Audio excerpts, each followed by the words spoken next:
Bonjour à tous. Aujourd'hui, nous sommes le mercredi 1er octobre 2025 et notre ami Max Blumenthal est avec nous. Bienvenue Max.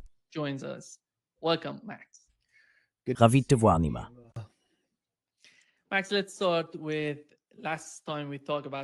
Max, commençons par la dernière fois où nous avons parlé de Charlie Kirk. Et depuis, de nombreuses théories du complot ont émergé. Mais la question principale concerne le cas d'Israël. La lettre que Charlie Kirk a écrite à Israël il y a 2 jours, il y avait un article dans le New York Post disant que dans cette lettre, il exprimait son profond amour pour Israël. Et hier, Candace Owens, lors de son podcast, a remis en question TPUSA sur la véritable position de Charlie Kirk à propos d'Israël. Voici ce qu'elle a dit avant que nous passions à ta chronique.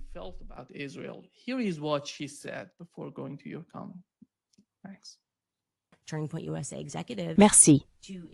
Je veux que les dirigeants de Turning Point USA publient une déclaration très claire disant que je mens si cela n'est pas vrai. Environ 48 heures avant la mort de Charlie Kirk, Charlie a informé des personnes chez Turning Point, ainsi que des donateurs juifs et un rabbin, qu'il n'avait pas d'autre choix que d'abandonner complètement la cause pro-israélienne. D'accord, Charlie en avait fini. Il a dit explicitement qu'il refusait de se laisser intimider davantage par les donateurs juifs. Pouvez-vous répondre? A-t-il exprimé cela? A-t-il aussi dit qu'il voulait me faire revenir moi, Candace Owens, parce qu'il voulait s'affirmer? Et ensuite, est-ce qu'il a, 48 heures plus tard, par hasard, reçu une balle dans la gorge juste avant que notre réunion sur scène puisse avoir lieu? C'est oui ou non? D'accord, arrêtons de fuir, arrêtons d'esquiver. Je veux entendre Turning Point USA dire que je mens à ce sujet. Je veux que vous disiez non, non.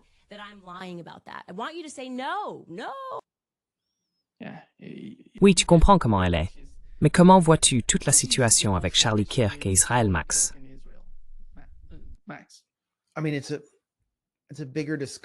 Je veux dire, c'est un débat plus large sur le public américain et Israël, et l'effondrement total du soutien américain. Donc, il y a eu cette lettre que Netanyahou a d'abord présentée lorsqu'il voulait revendiquer l'héritage de Charlie Kirk. Mais il n'a pas publié la lettre complète. Il s'est contenté de dire « Charlie m'a envoyé une lettre » et elle exprime son amour pour Israël. Et je l'ai invité à venir en Israël 2 semaines avant sa mort. Netanyahou n'a pas précisé si Charlie Kirk avait accepté de venir en Israël. Il n'a pas expliqué ce que contenait la lettre. Donc Candace Owens exige qu'il publie la lettre complète. Et moi aussi je l'ai demandé dans l'émission de Matt Gaetz, l'ami de Charlie Kirk, qui est lui aussi très mal à l'aise avec cette relation spéciale dans laquelle Israël domine les affaires américaines dans la région et en gros dicte sa loi au président et au Congrès.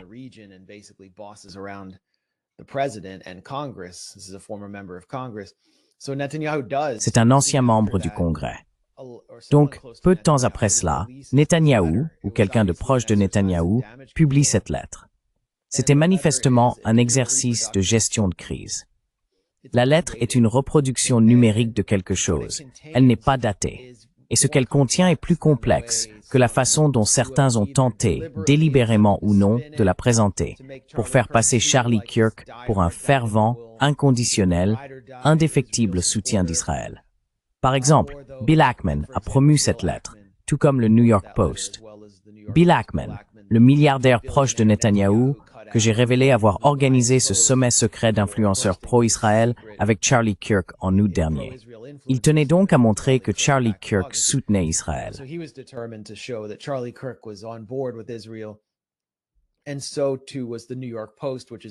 Il en va de même pour le New York Post, qui sert de relais à la machine de propagande de Netanyahou. Mais si l'on regarde la lettre, son contenu est bien plus complexe. Je veux dire, on voit bien que Charlie Kirk ne comprend pas la position dans laquelle il se trouve en tant que sous-traitant israélien. Et il demande à Netanyahou et à Israël de faire le travail de propagande israélienne aux États-Unis, au lieu de le sous-traiter à tous ces gentils très influents. Il ne comprend pas comment ça fonctionne. L'autre point, c'est que la lettre aurait été datée de mai.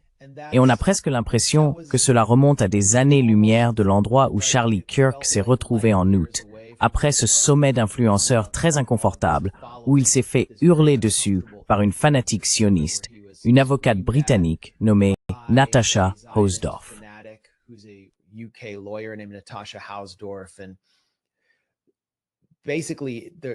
Et en gros, si vous regardez la chronologie, la lettre sort en mai.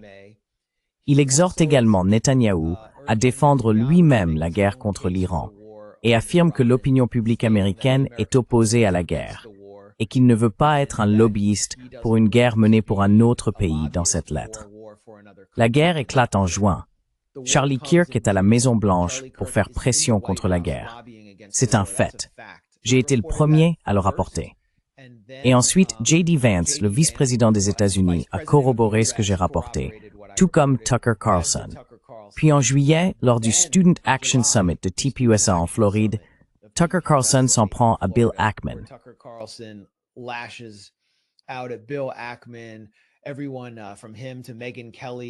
Tout le monde, de lui à Megyn Kelly, en passant par Rob Schneider, le comédien, qualifie Jeffrey Epstein d'agent du Mossad et affirme que le président doit dire la vérité au public, ce qui a mis Trump très mal à l'aise, ainsi qu'Israël.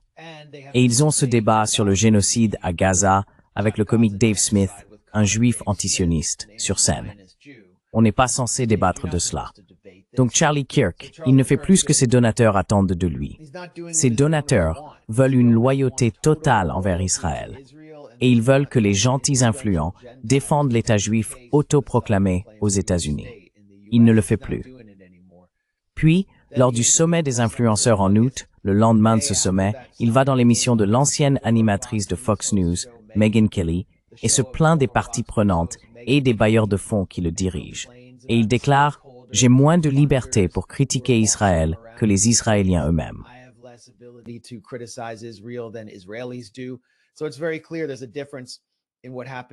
Il est donc très clair qu'il y a une différence entre ce qui s'est passé entre août et mai avec Charlie Kirk. Et puis, comme je l'ai rapporté, il a perdu l'un de ses plus grands, si ce n'est son tout premier donateur, un mois plus tard, juste avant sa mort, Robert Shillman, qui n'est pas seulement un milliardaire pro-Likoud, anti-palestinien aux États-Unis. C'est aussi un activiste anti-islam. Il finance Tommy Robinson pour mener une guerre raciale au Royaume-Uni. Il finance Laura Loomer. Il a financé Laura Loomer. Il a financé Geert Wilders, le politicien néerlandais qui veut interdire le Coran. C'est une figure extrême. Et en fait, selon mes sources, et je n'ai rien entendu de la part de Robert Shillman, il a exigé qu'une plaque qui devait être installée dans le siège de Tepouza à Phoenix ne soit pas posée à son nom, et il a retiré son argent.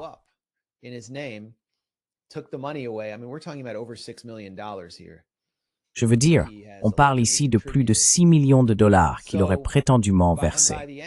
Et à la fin, comme je l'ai également révélé, il y avait ces appels Zoom auxquels Charlie Kirk devait participer en permanence, où il rencontrait un consortium d'une dizaine de représentants de Netanyahou aux États-Unis. L'un d'eux était Sean McGuire de Sequoia Capital, qui, je pense, a aidé à coordonner la visite d'Elon en Israël, un sioniste fanatique, qui a déclaré que Zoran Mandani venait d'une culture de la tromperie. Joshua Hammer, de Newsweek, c'est un rédacteur en chef qui, le 8 octobre 2023, a appelé à raser Gaza et en faire un stade de football. Et Bill Ackman.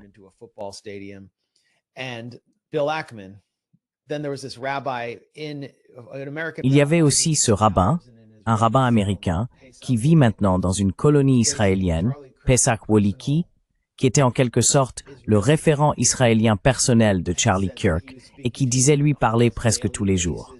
Charlie Kirk résistait et ils essayaient de mettre en place un groupe WhatsApp pour pouvoir, au lieu de lui parler quotidiennement, lui parler minute après minute afin de lui dire quoi dire lors de sa prochaine tournée.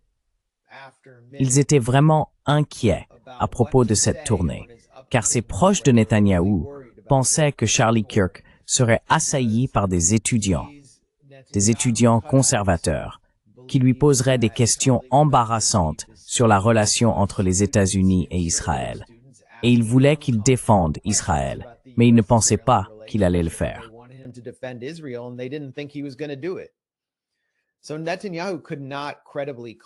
Donc, Netanyahou ne pouvait pas prétendre de manière crédible à l'héritage de Charlie Kirk alors qu'il était en train d'évoluer. Et d'après ce que j'ai compris, sur la base de ce que Candace a dit publiquement, elle avait des discussions avec Charlie Kirk vers la fin à propos de sa transformation. J'espère qu'elle en dira plus, mais cette lettre était manifestement un exercice de gestion de crise.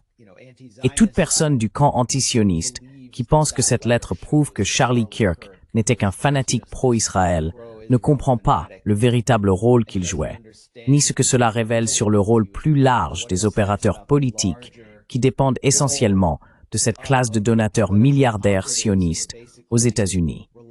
Il joue le jeu de Netanyahou en faisant avancer son agenda.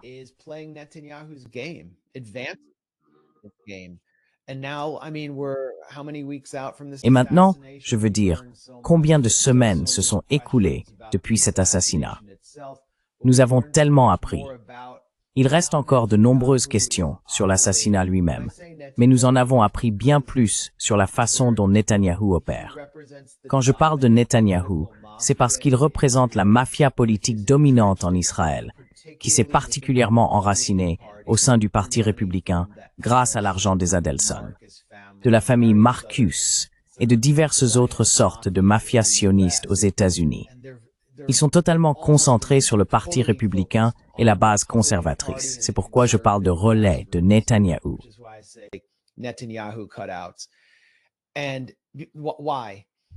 Et pourquoi? Parce qu'il n'y a aucun intérêt à traiter avec la base du Parti démocrate, composée de progressistes, de jeunes progressistes. C'est fini pour eux. Dans tous les sondages, on constate un soutien à un chiffre pour Israël parmi les démocrates de cette tranche démographique. Mais chez les conservateurs, les républicains plus âgés de plus de 40 ans soutiennent encore massivement Israël. Mais si l'on regarde la tranche des moins de 35 ans, ce soutien diminue de plus en plus. Et le soutien à l'aide américaine à Israël s'effondre complètement. Et ce que l'on a réellement observé lors de la tournée que Charlie Kirk était censé effectuer, où divers invités ont pris sa place, comme Megyn Kelly elle-même, c'est qu'ils sont assaillis de questions sur Israël, des questions très pointues, portant sur des milliardaires sionistes comme Robert Shillman et Bill Ackman. On les interpelle nommément, et on leur demande s'ils pensent que nous entretenons une relation inappropriée avec Israël.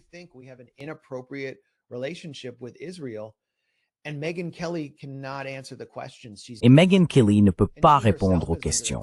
Elle détourne le sujet. Et elle-même est attaquée par Israël parce qu'elle représente en quelque sorte une menace pour leur récit. Alors, que fait Netanyahou? Son gouvernement vient d'embaucher l'ancien directeur de campagne de Trump, il s'appelle Brad Parscale, pour la somme de 1,5 million de dollars par mois pendant les 4 prochains mois afin de recruter des influenceurs de la génération Z.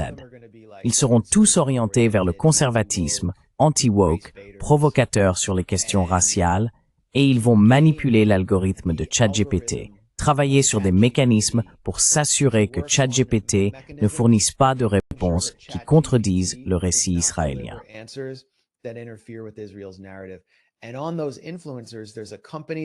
Et concernant ces influenceurs, il y a une entreprise qui a été créée par Israël en Allemagne, un peu comme un tiers, pour acheminer de l'argent vers ces influenceurs aux États-Unis.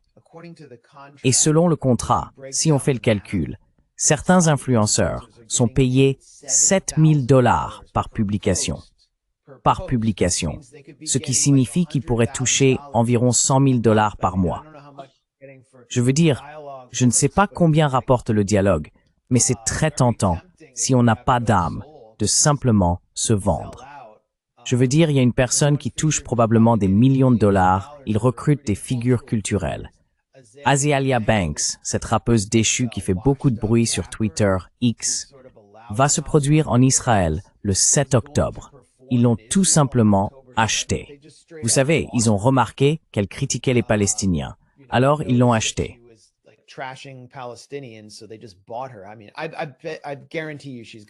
Je veux dire, je vous garantis qu'elle a touché des millions de dollars.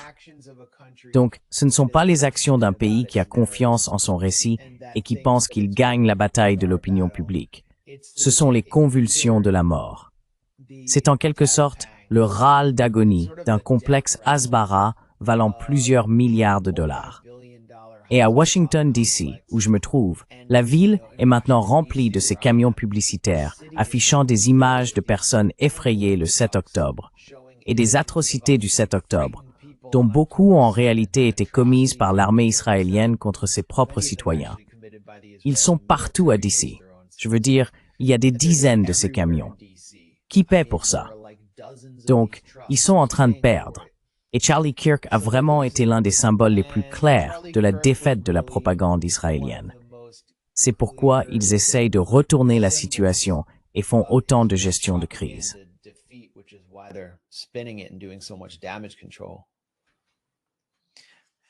Max, que se passe-t-il? Je pense que ce que tu as mentionné, c'est que l'opinion publique est extrêmement importante pour Israël. Quand on regarde le soutien dont bénéficie Israël de la part des Européens et des États-Unis, on constate que l'opinion publique en Europe est totalement opposée à ce qu'Israël fait à Gaza. Mais aux États-Unis, il me semble qu'ils avaient un certain espoir avec TEPUSA de pouvoir changer l'ambiance. Parce qu'on a eu un article dans le New York Times disant que 7 Américains sur 10 de moins de 30 ans sont contre l'aide économique et militaire à Israël. C'est cela qui préoccupe le plus le gouvernement israélien et l'administration Netanyahou. Et ils essayent de tout faire. C'est pourquoi je pense que le nouveau gars qui remplace en quelque sorte Charlie Kirk est totalement pro-Israël.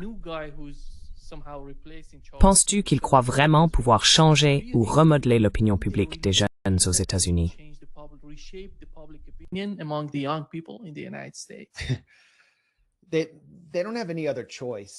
Ils n'ont pas d'autre choix. Il n'y a d'ailleurs aucun remplaçant pour Charlie Kirk. Il y avait ce type, Bryson Holyhand, qui s'était présenté comme le prochain Charlie Kirk, et TEPUSA vient de le désavouer. Quelqu'un payait pour qu'il se rende sur les campus en jet privé, comme le faisait Charlie Kirk, d'ailleurs. Pas vraiment le meilleur gestionnaire de l'argent des donateurs. Mais il n'existe aucun remplaçant pour Charlie Kirk. Nulle part. Il n'y en aura jamais. Et il se trouvait un peu à cheval entre la classe des donateurs qui finançaient son McMansion à Scottsdale, en Arizona, et les McMansions de tous ses amis qui profitaient de la combine TEPUSA, où aucun des fonds n'allait vraiment à des campagnes politiques réelles. L'argent était simplement redirigé vers différents sous-traitants et copains. C'était un peu comme une opération de télévangéliste.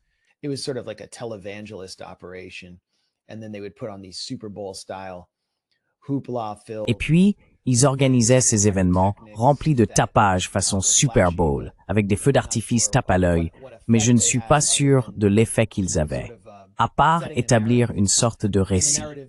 Et le récit qu'ils mettaient en place évoluait à cause de la base conservatrice, pas sous la direction de Charlie Kirk. Et la base conservatrice rejetait de plus en plus ce qu'ils considéraient comme le Con Inc. ou Conservative Incorporated, cette version artificielle du conservatisme, pilotée par le Parti républicain, qui était, et j'ai dit artificielle, souvent financée par des milliardaires pro-Israël, mais présentée comme America First, et il la rejetait. Alors, où cela va-t-il maintenant? TEPUSA organise un autre de ces événements façon Super Bowl, appelé America Fest en décembre.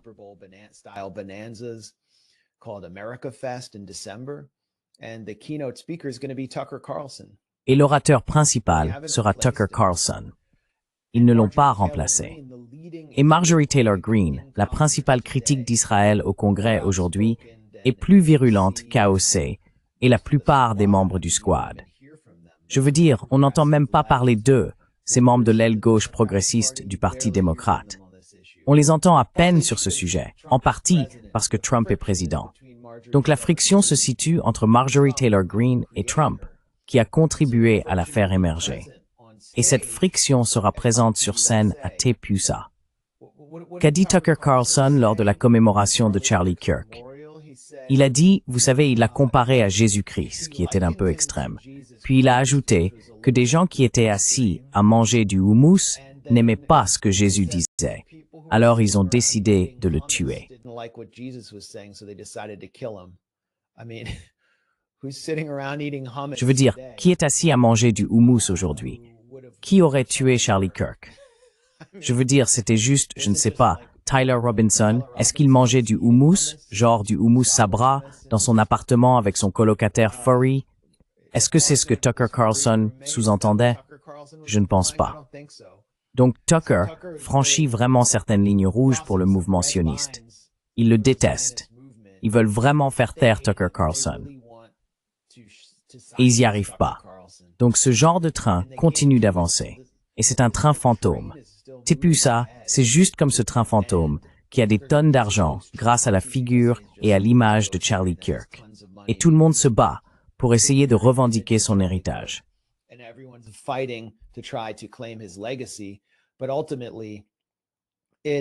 Mais en fin de compte, ce sont les jeunes conservateurs de moins de 35 ans qui vont déterminer la direction à prendre, car TPUSA ne peut pas continuer à lever des fonds de manière crédible sans remplir les sièges. Et en même temps, ils ne peuvent pas lever de l'argent sans satisfaire ces milliardaires pro-Israël. Alors, comment vont-ils résoudre cette contradiction? Je ne suis pas sûr qu'ils en soient capables.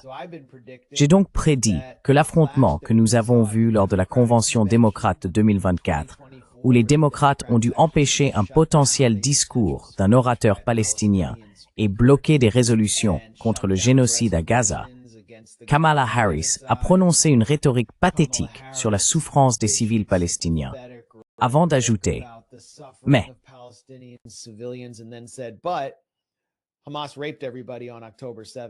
Hamas a violé tout le monde le 7 octobre. Vous savez ce qui aliène encore davantage la base progressiste. Cela va se manifester de plus en plus lors de la Convention républicaine en 2028 et au-delà. Et il y a d'autres sujets pour eux, au-delà de Gaza ou d'Israël. Ce sont les guerres. Les jeunes conservateurs, comme les jeunes progressistes, ne soutiennent pas une guerre contre l'Iran, ni la guerre que Trump avait promis de terminer en Ukraine. Tout cela va se dérouler d'une manière que nous n'avons jamais vue auparavant. Et nous allons voir ces partis, comme le duopole bipartite, exposés comme un hologramme antidémocratique qui ne représente que la classe des donateurs.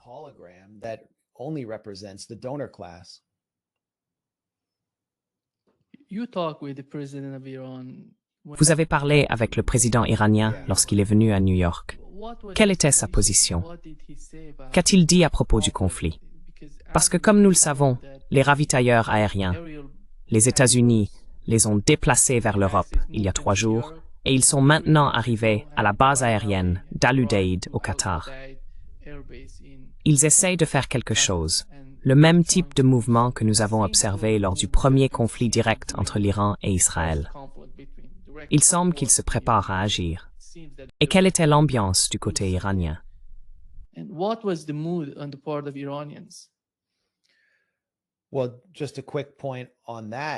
Eh bien, juste un point rapide à ce sujet. Netanyahou a menacé l'Irak dans son discours à l'Assemblée générale de l'ONU. Beaucoup ont peut-être manqué cela. Il menaçait les forces de mobilisation populaire.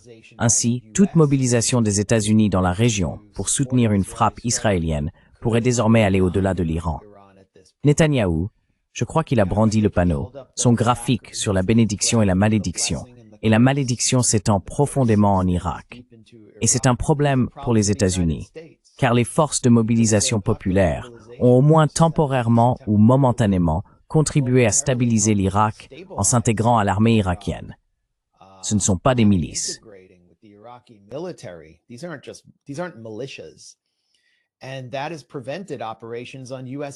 Et cela a empêché des opérations sur les bases américaines qui se trouvent juste là. Ainsi, Israël menace la stabilité dont les États-Unis ont au moins momentanément bénéficié. Le président iranien Massoud Pezeshkian est venu à New York avec un programme assez clair. Tenter une dernière fois d'empêcher le rétablissement automatique des sanctions, ce qui, bien sûr, a échoué. C'était déjà décidé. Les hypocrites de l'E3, les Européens, étaient déterminés à imposer cela quoi qu'il arrive. Ils ne peuvent pas permettre que la guerre économique et hybride contre l'Iran prenne fin ou soit prolongée, alors que les délégations russes et chinoises cherchaient simplement à prolonger le JCPOA de 6 mois supplémentaires.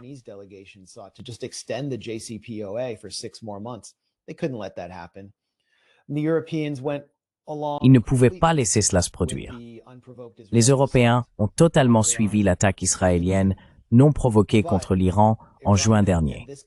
Mais l'Iran, et ce gouvernement en particulier, veulent utiliser tout leur pouvoir de négociation et envoyer un message aux parties de la population iranienne qui, je suppose, sont moins enclines politiquement à soutenir la République islamique. Qu'ils ont tout essayé, qu'il n'y a rien d'autre à faire. Et qu'ils ont en fait été trahis par leurs partenaires de négociation avant la prochaine phase de guerre.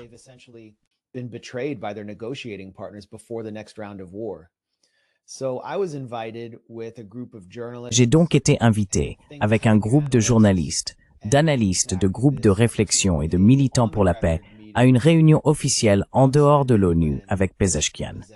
Et son message était assez simple. La guerre, c'est certain. Ils attaqueront à nouveau l'Iran. Ce sont ses mots. Il a même évoqué le scénario de son propre assassinat ou d'une tentative contre sa vie. Il a été rapporté que Pezeshkian avait échappé de justesse à une tentative d'assassinat israélienne lors du dernier épisode. Il voulait faire passer le message que l'Iran est prêt à toutes les éventualités, y compris son propre assassinat. Ils ont préparé 5 à 6 coups d'avance.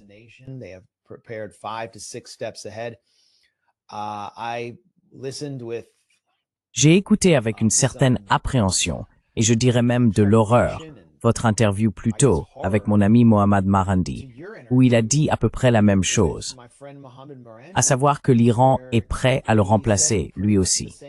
Il s'agit de quelqu'un qui n'est même pas au gouvernement, qui n'est qu'un commentateur privé, mais il joue un rôle si important grâce à sa maîtrise des faits et de la langue anglaise dans les médias internationaux qu'il doit envisager qu'Israël pourrait également le cibler. Israël est tout simplement cette gigantesque machine d'assassinat qui a massacré tous les journalistes dans la bande de Gaza.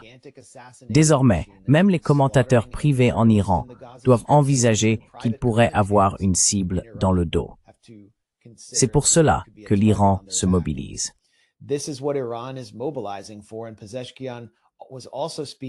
Et Pezeshkian s'adressait également à nous, parce que nous avons un canal direct vers le public américain. Il y avait des représentants du magazine The American Conservative, ainsi que des figures de la gauche. Donc, il s'adressait essentiellement à la partie du public américain opposée à la guerre. L'une de ses principales critiques portait sur la notion de terrorisme, en particulier après l'attaque d'Israël contre le Qatar, où il a tenté d'éliminer toute l'équipe de négociation du Hamas afin de mettre un terme définitif aux négociations. Mais il a attaqué à l'intérieur d'un pays allié des États-Unis. L'attaque a touché un bâtiment situé dans un quartier densément peuplé de Doha. L'école venait de se terminer à ce moment-là.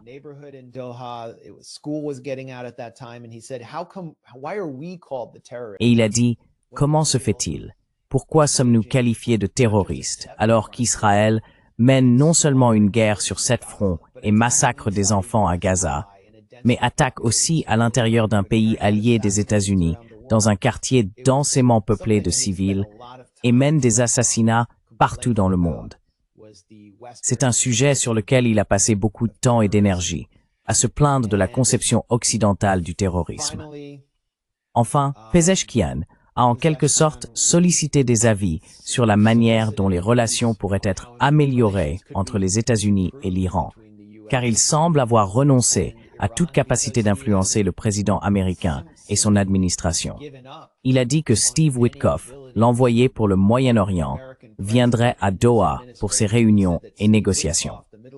Et il a ajouté que quelqu'un aurait dû enregistrer cela, car il nous disait quelque chose de très positif sur tous les progrès que nous faisions en avançant vers un nouvel accord.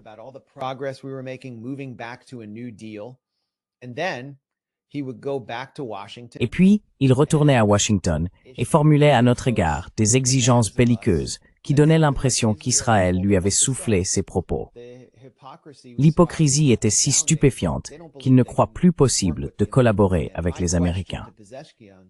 Ma question à Pezeshkian consistait simplement à citer un discours prononcé par le dirigeant iranien, l'ayatollah Ali Khamenei, le 23 septembre, dans lequel il affirmait que négocier avec les Américains à ce stade, après ce qui venait de se passer, équivaudrait à une déclaration de reddition nationale.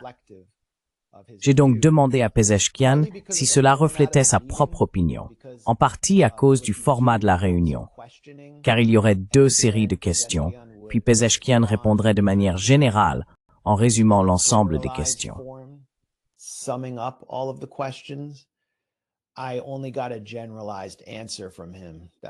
Je n'ai reçu de sa part qu'une réponse générale, qui n'était ni un oui ni un non, ce qui était regrettable. Et Abbas Araghchi, le ministre des Affaires étrangères, était assis à côté de lui et est intervenu à un moment de la réunion pour rappeler qu'en 2018, Israël avait frappé l'installation de Natanz avec un engin explosif. Ils ont détruit environ 4000 centrifugeuses. L'objectif de l'attaque israélienne était de saboter les négociations avec les Américains. Mais l'équipe de négociation iranienne a poursuivi les discussions tout en augmentant l'enrichissement à près de 60%. C'était leur réponse. Ils laissaient entendre que ce serait également leur réponse à l'avenir et qu'ils étaient flexibles sur les niveaux d'enrichissement, mais seulement s'ils obtenaient un allègement des sanctions. C'était le message d'Araghchi.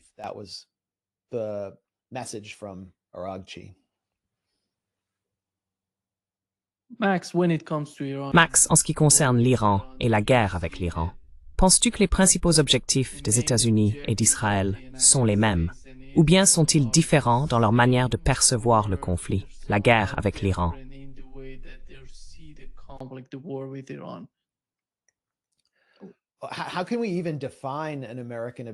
Comment pouvons-nous même définir un objectif américain en Iran à ce stade, indépendamment d'Israël?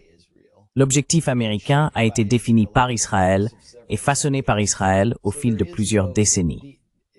Il n'y a donc pas d'objectif américain distinct.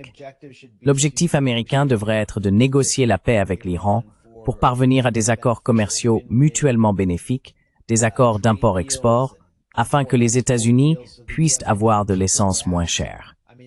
Je veux dire, c'est ce que devrait être l'objectif des États-Unis. Mais l'Iran soutient la résistance dans la région face au génocide de Gaza, un génocide que je considère comme continu depuis des décennies.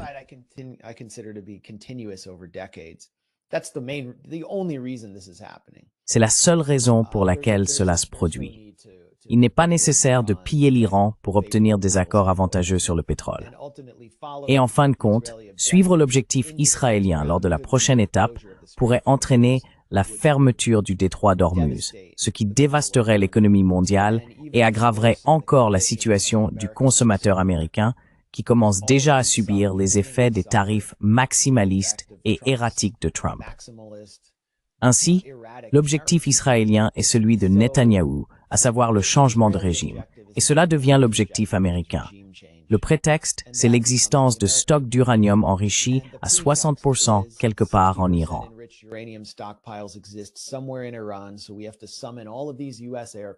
Nous devons donc mobiliser tous ces avions américains et envoyer de plus en plus de notre stock déjà limité de missiles THAAD pour défendre Israël alors qu'il se prépare à une nouvelle attaque. C'est comme le prétexte utilisé pour le Venezuela. Le département de la justice et la CIA ont créé un faux cartel, ont déclaré que Nicolás Maduro en était le chef et que les États-Unis devaient intervenir au Venezuela pour éliminer les cartels afin de sauver la vie des Américains qui sont empoisonnés. Et toute personne assez stupide pour croire cela soutiendra en réalité l'objectif réel de Marco Rubio et du complexe industriel Guzano du sud de Miami, en Floride du Sud, à savoir le changement de régime.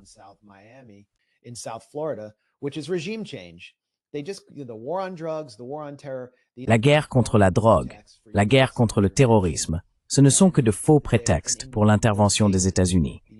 Et dans les deux cas, les États-Unis suivent l'agenda d'une cinquième colonne malveillante qui cherche à exploiter la puissance militaire et économique américaine pour mener à bien son propre programme sectaire. En ce qui concerne l'Iran, Israël a perdu l'effet de surprise dont il avait profité en utilisant les négociations pour attaquer l'Iran. Je crois que c'était le 10 juin, ou non, le 13 juin, lorsqu'il a tué de nombreux commandants des gardiens de la Révolution et des scientifiques nucléaires en congé. Ils ont perdu cet avantage à présent, et il n'y a plus de négociations pour endormir l'Iran dans un faux sentiment de sécurité. Ils ont également perdu une grande partie de leur capacité.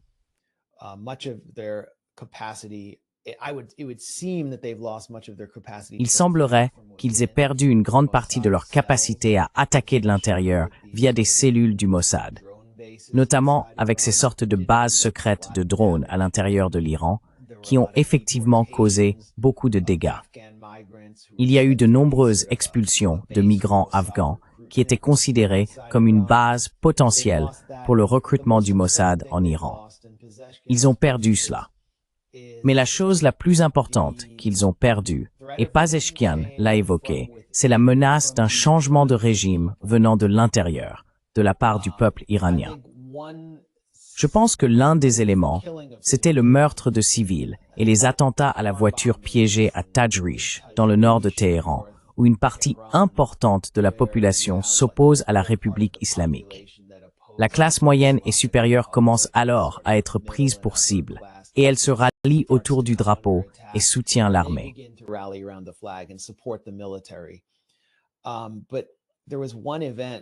Mais il y a eu un événement pendant le dernier conflit de 12 jours qui, à mon avis, résume vraiment l'échec israélien. L'attaque contre la prison d'Evan, qui est réputée détenir des prisonniers politiques et des dissidents. Les Israéliens, dans cet état d'esprit néoconservateur délirant et fiévreux, pensaient qu'en lançant une frappe de missile sur la porte de la prison d'Evan, ils enverraient un signal à tous les Iraniens qui détestent la République islamique pour qu'ils descendent dans la rue et qu'Israël les libérerait. Ce qu'ils ont fini par faire, c'est tuer un certain nombre de prisonniers. Ils ont tué des travailleurs sociaux et ils ont tué des membres de famille qui rendaient visite aux prisonniers. Le public iranien a réagi avec un dégoût total, y compris des dissidents exilés soutenus par l'Occident, comme Narges Mohammadi, qui a condamné cet acte.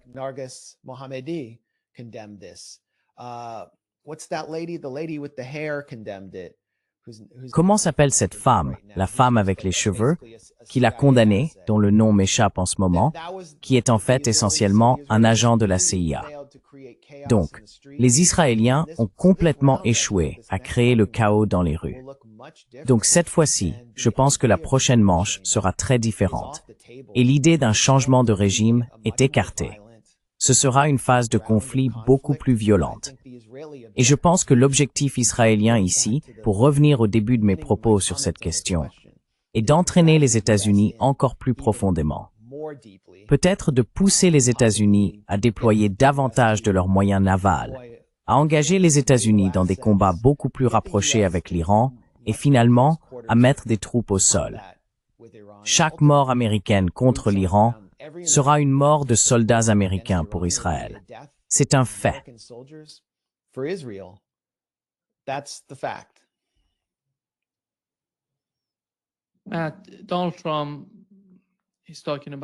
Matt, Donald Trump parle de son plan de paix pour la situation à Gaza.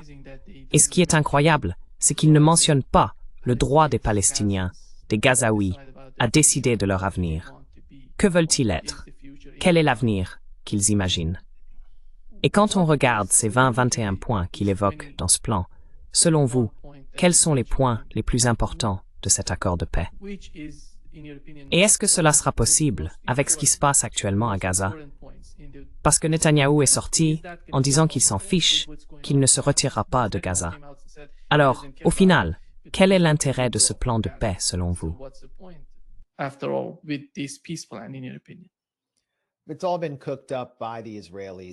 Tout cela a été orchestré par les Israéliens, ce plan de paix en 21 points. Et c'est une ruse pour présenter le Hamas comme des rejetants, alors qu'ils ont accepté pratiquement toutes les propositions, pour que les États-Unis leur retirent ensuite le tapis sous les pieds en disant « Oh, nous avions une proposition ». Ensuite, ils reviennent en disant « Eh bien, en fait, le Hamas l'a rejeté, parce que Netanyahou modifie la proposition et ensuite, les États-Unis acceptent les changements de Netanyahou. » C'était donc une manœuvre de propagande plus sophistiquée. Présenter un ensemble détaillé et cohérent. Ils ont mis longtemps à le mettre au point. Ils avaient besoin de démolir une grande partie de Gaza pour créer l'impression qu'un lendemain approchait et était imminent. Et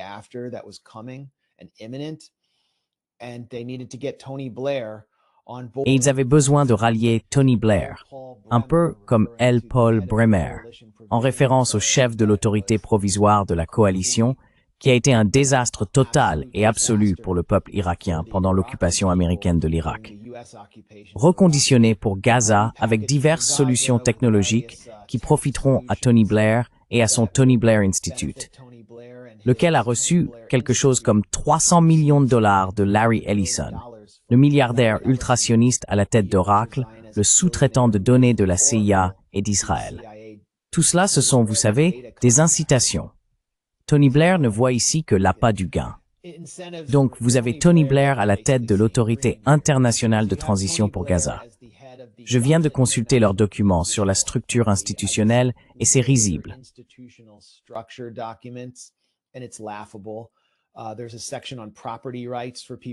Il y a une section sur les droits de propriété pour les personnes à Gaza, qui sont reconnus dans les documents comme étant encouragés à migrer volontairement, mais il est indiqué qu'il y aura un comité pour s'assurer que leurs droits de propriété sont respectés. Oui, bien sûr. Ensuite, dans le plan en 21 points, tout l'accent est mis sur la déradicalisation du Hamas. Personne ne va être déradicalisé quand on a détruit leur maison, ruiné leur vie et qu'on continue de tuer leurs proches. Mais c'est la déradicalisation sous occupation. Cela a toujours été une illusion. C'est comme lorsque Hillary Clinton parlait d'éliminer la haine des manuels scolaires de l'autorité palestinienne, mais sans mettre fin à l'occupation.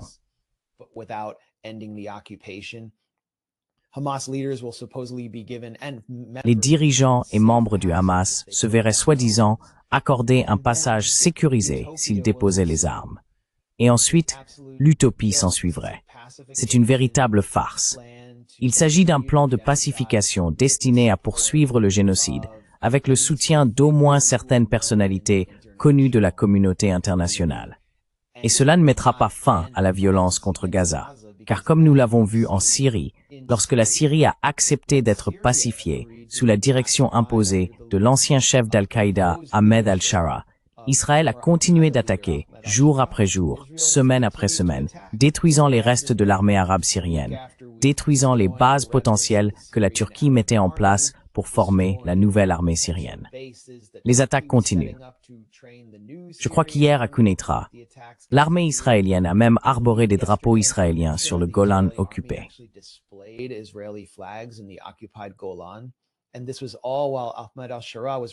Et tout cela s'est produit alors qu'Ahmed al-Shara revenait de New York, où il a rencontré l'un des principaux intermédiaires milliardaires de Netanyahou, Ronald Lauder, qui a fait don de millions et de millions de dollars, non seulement au lobby pro-israélien, mais aussi pour soutenir l'activité de colonisation israélienne. Quoi qu'il fasse, la Syrie continue d'être occupée, continue d'être attaquée.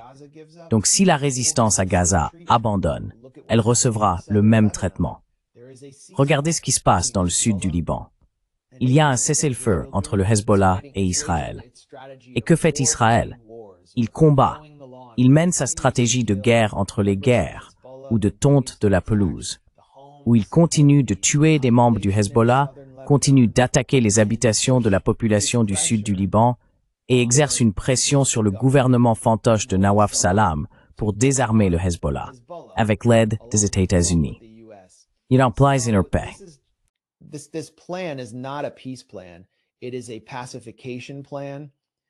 C'est un plan de pacification et il conduira à l'extermination supplémentaire d'un grand nombre de personnes à Gaza.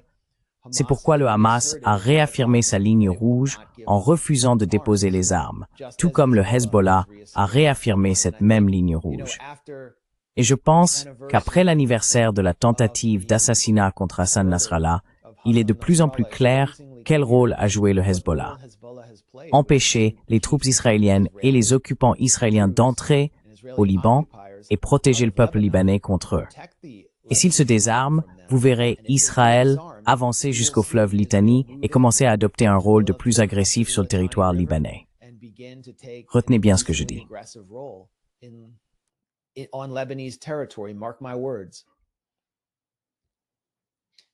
Max, il existe une certaine différence entre les États-Unis et Israël en ce qui concerne la Syrie. Al-Shara s'entretenait avec le général Petraeus. Il a dit que votre succès est notre succès. D'où vient cette position? Regardez Israël. Il n'est pas très à l'aise avec la situation en Syrie et le rôle de la Turquie. Et on voit les États-Unis essayer d'apaiser la situation, de rapprocher les parties. Après tout, qui est Al-Shara pour le général Petraeus, pour qu'il considère son succès comme celui du général Petraeus?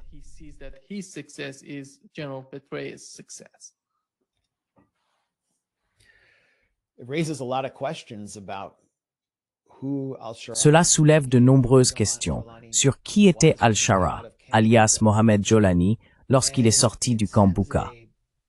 Et cela envoie un message insultant aux familles des vétérans américains à qui l'on avait dit qu'ils combattaient le terrorisme lors du surge en Irak, que le général Petraeus supervisait en tant que chef du CENTCOM alors qu'il était salué comme un maître de la contre-insurrection.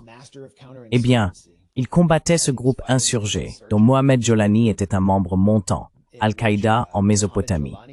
Et voilà qu'ensuite on le retrouve sur scène avec la figure d'AQMI qui deviendra plus tard le fondateur de Jabhat al-Nusra, Al-Qaïda en Syrie.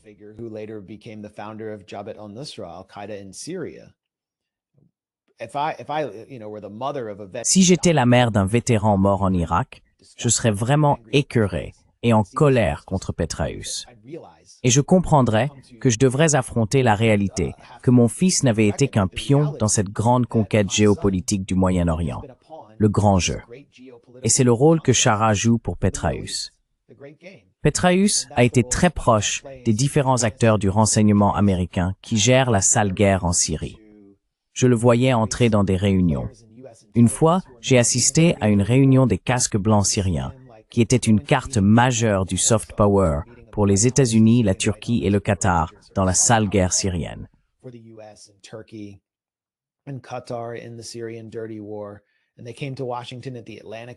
Et ils sont venus à Washington, au Conseil de l'Atlantique, qui est le groupe de réflexion officieux de l'OTAN. Petraeus était assis juste là, au premier rang. Ensuite, il est allé à une réunion avec Raed al-Saleh, le chef apparent des casques blancs, pour une rencontre privée, car il voulait gérer la guerre sale. Après cette réunion, les casques blancs ont fait plusieurs fausses déclarations sur des attaques chimiques, ce qui a déclenché une intervention occidentale. Donc Petraeus veut continuer à jouer un rôle en Syrie. Et quand il dit, quelle était la citation? Votre victoire est notre victoire. Votre succès est notre succès. Notre succès. Quand Petraeus dit notre succès, cela inclut les Israéliens.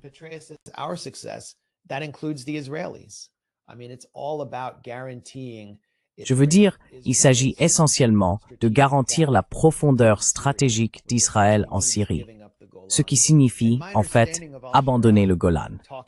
Et d'après ce que je comprends d'Al-Shara, en parlant à des Syriens qui sont allés en Syrie depuis qu'il a pris le pouvoir, qui connaissent sa façon de penser, et d'après ma propre compréhension de sa pensée, il est prêt à échanger différentes parties de la Syrie, peut-être pas la côte de Latakia, en contrepartie.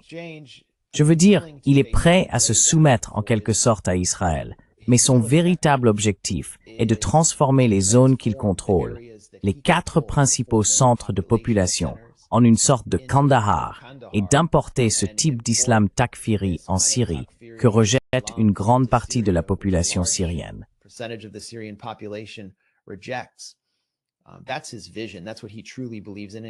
C'est sa vision. C'est ce en quoi il croit vraiment. Et c'est un stratège habile qui prend toutes les bonnes décisions pour y parvenir. Et cela commence par se vendre aux Israéliens. D'ailleurs, Israël ne se soucie pas si Alep devient Kandahar. Au contraire, il préfère cela. Souvenez-vous de ce qu'a dit Moshe Alon, l'ancien ministre israélien de la Défense, pendant la sale guerre en Syrie. Il a dit « Je préfère l'État islamique sur le plateau du Golan, côté syrien, plutôt que l'armée arabe syrienne et les gardiens de la révolution, parce qu'eux sont une force de combat compétente et engagée pour la Palestine. L'État islamique, qu'est-ce que c'est? C'est une blague. »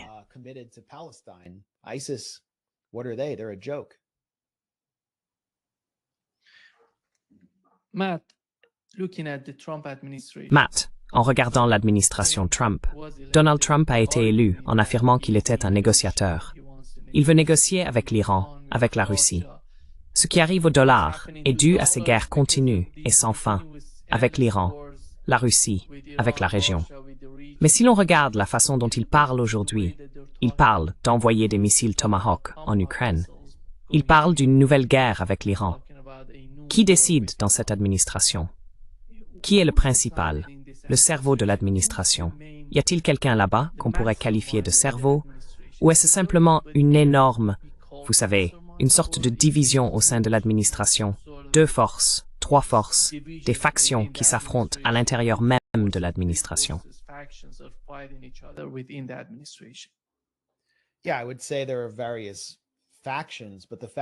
Oui, je dirais qu'il existe différentes factions, mais celle qui l'emporte représente la faction néoconservatrice qui a lancé cette conquête post-11 septembre sous George W. Bush. Je ne cesse de dire que le second mandat de Trump ressemble au 3e avènement du premier mandat de George W. Bush. Lindsey Graham est le grand gagnant sur la question de l'Ukraine après l'Alaska. Trump a complètement changé de position et accepté de nouveaux accords sur les armes, gelant les négociations. Quant au général Keith Kellogg, Donald Trump, en ce qui concerne l'hémisphère occidental, a cédé son agenda à Marco Rubio, qui est discrètement devenu la figure la plus importante ou influente au sein de la bureaucratie de la sécurité nationale, avec Stephen Miller, une sorte de fanatique nativiste qui soutient le plan de Rubio visant à commencer à mener une guerre à l'intérieur du Venezuela.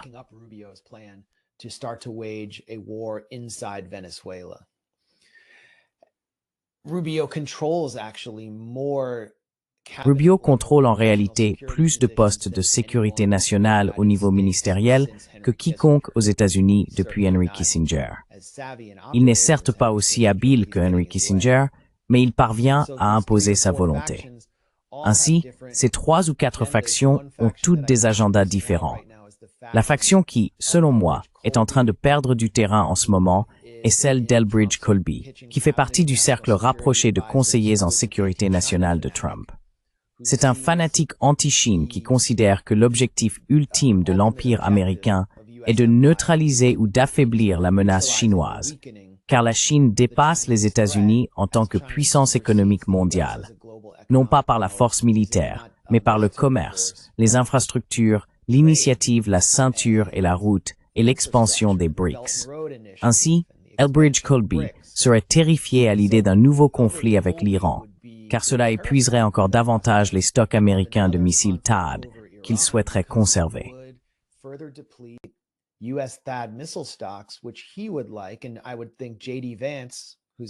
Et je pense que J.D. Vance, qui est une figure de la faction Colby, ou que l'on pourrait appeler la faction Vance, aimerait fournir ces missiles THAAD à Taïwan ou au Japon et aux Philippines, qui viennent de signer un pacte de défense anti-Chine.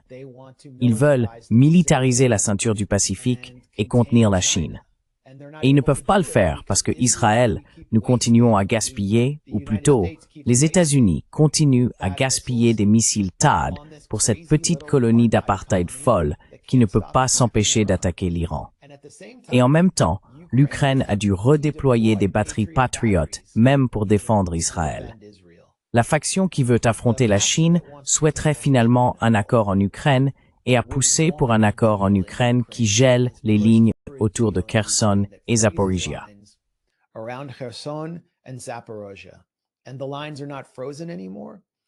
Et les lignes ne sont plus figées. La Russie continue d'avancer. L'Ukraine n'a pas la main-d'œuvre nécessaire, peu importe les moyens techniques dont elle dispose pour mener ses attaques sophistiquées par drone ou utiliser des armes américaines plus avancées, y compris les Tomahawks, pour frapper à l'intérieur des régions frontalières russes. Ils n'ont tout simplement pas la main-d'œuvre, ce qui signifie que tant que ces lignes ne sont pas figées, les États-Unis continueront à envoyer de plus en plus d'armes à mesure que la Russie avance vers Odessa. Ainsi, les véritables impérialistes, les véritables planificateurs impérialistes à long terme au sein de l'administration Trump sont en train de perdre sur le long terme, alors que l'administration Trump se positionne pour des conflits qui apaisent les factions ayant une vision beaucoup plus myope.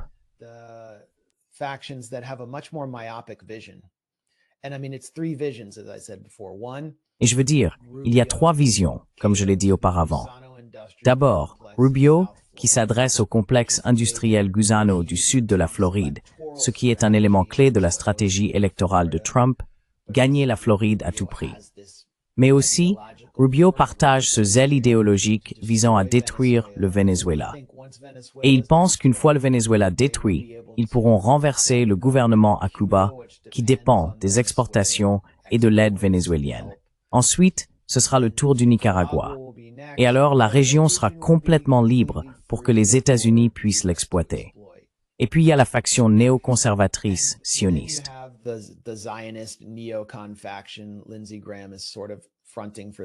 Lindsey Graham fait en quelque sorte office de porte-parole pour eux. Ils veulent détruire l'Iran pour des raisons idéologiques. Et puis, il y a cette troisième faction, qui correspond plutôt à la direction militaire traditionnelle. Leur priorité, c'est le pantouflage. Ils gagnent énormément d'argent grâce au budget de la défense, qui s'élève à 1000 milliards de dollars et qui va principalement aux sous-traitants. Seulement environ 6% sert réellement à l'entretien des troupes américaines sur le terrain. Leur seul objectif, c'est le profit et la guerre permanente. Et lorsqu'ils quitteront l'administration Trump, ils vont engranger ces profits.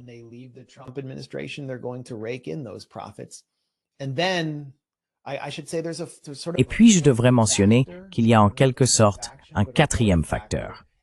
Je ne sais pas si c'est une faction, mais un quatrième facteur.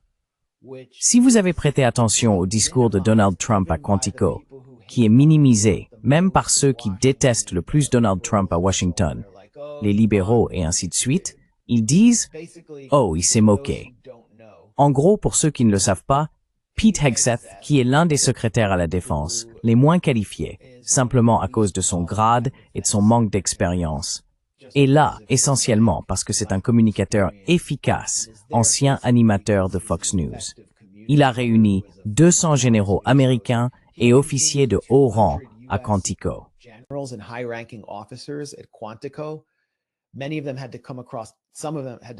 Beaucoup d'entre eux ont dû traverser, certains ont dû traverser 10 fuseaux horaires. Et puis il a prononcé ce discours, les éreintants, parce qu'ils étaient gros et homosexuels. Enfin, c'est essentiellement ce qu'il a dit. Il a dit, on ne va plus avoir de mecs en jupe. Et beaucoup d'entre vous sont trop gros. Ce n'est pas ce que nous sommes.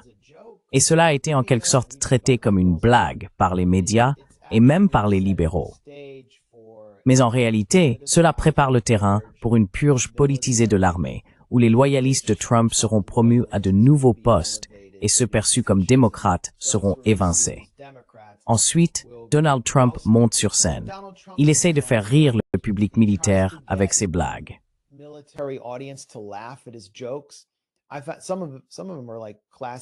Certaines de ses remarques relèvent de l'humour typique de Trump, comme du stand-up, comme s'il faisait l'ouverture dans une boîte de nuit du New Jersey ou quelque chose du genre. Il parle de la façon dont Obama descend les marches d'Air Force One en se dandinant. Il pensait que s'il y avait des rires, cela montrerait une forme de soutien de la part des généraux, un soutien spontané. Mais personne n'a ri. Donc il a un peu échoué à ce niveau-là. Mais si l'on analyse ce que Trump disait, y compris son soutien et son approbation de l'agenda de Rubio contre le Venezuela, il a appelé à utiliser des villes américaines comme terrain d'entraînement pour l'armée américaine, afin, en substance, de faire la guerre et de pacifier certaines parties de la population américaine qu'il a qualifiées d'animaux, en l'occurrence essentiellement les minorités urbaines et les pauvres.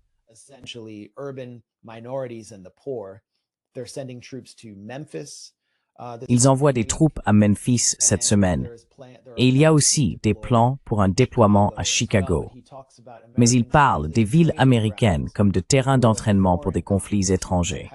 Nous n'avons jamais entendu ce genre de discours auparavant. Et pendant que Trump fait cela, c'est quelque chose que Stephen Miller, son principal conseiller, souhaite et qu'une grande partie de sa base souhaite également. Cela détourne l'élan d'envoyer réellement des troupes américaines dans un théâtre de conflit dans la zone du Pacifique ou en Iran. Donc, il y a tous ces agendas et factions concurrents. Et la faction qui va perdre ici, ce sont les planificateurs impériaux à long terme, que je considère finalement comme plus dangereux, et ils perdent face aux idéologues et aux profiteurs cupides au sein de l'armée.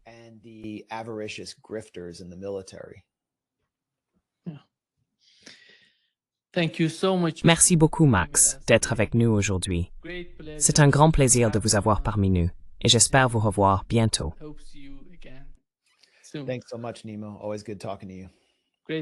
Merci beaucoup, Nima. C'est toujours un plaisir de te parler. Un grand plaisir, Max.